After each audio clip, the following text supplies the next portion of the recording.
Bienvenue sur Com3Com, produit par wowcomcebo.fr. Aujourd'hui, on plonge dans un truc qui a vraiment envahi nos vies, presque sans qu'on s'en aperçoive. Je parle des applications de messagerie. On envoie des messages en marchant, des mèmes pendant les pauses, c'est partout. Ah oui, c'est clair, le texto, le message instantané, ça a largement remplacé l'appel pour beaucoup de gens.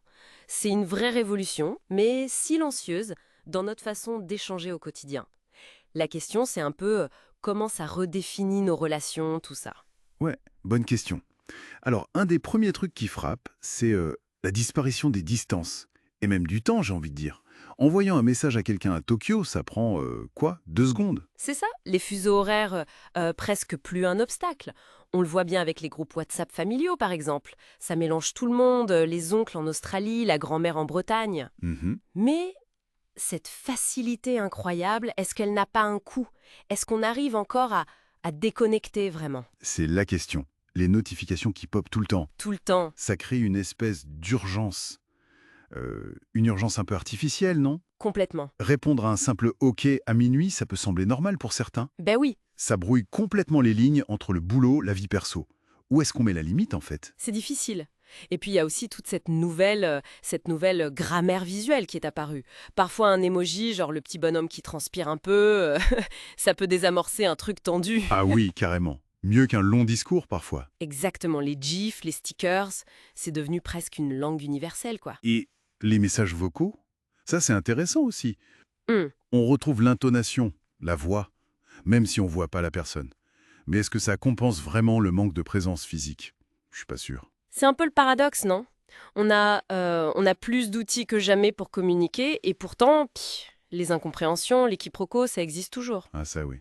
Un simple à deux mains, sans aucun smiley, ça peut être interprété comme froid, distant. Et on observe aussi, surtout chez les plus jeunes générations, une préférence assez marquée pour l'écrit plutôt que l'appel direct. C'est vrai. Moins d'appels. Moins d'appels. C'est peut-être moins engageant, ou alors c'est juste différent. Différent, oui. Même si, comme tu disais, les vocaux redonnent un peu de place à la voix. Oui, un peu.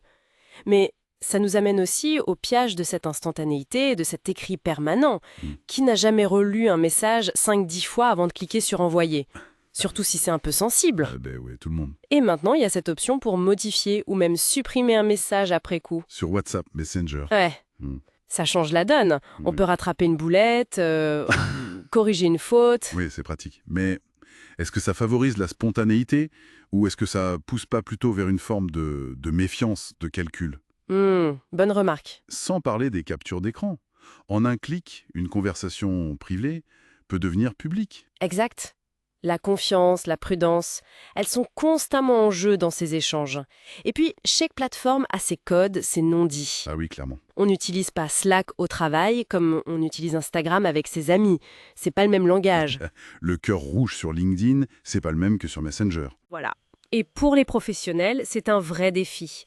Comment remplacer un email formel par un message court, rapide, mais qui reste clair et approprié? Faut faire gaffe au ton. D'ailleurs, un petit conseil qui peut servir, relire son message à voix haute avant de l'envoyer. Ça aide à sentir la tonalité. Très juste, c'est évite des malentendus. Et pour l'avenir alors?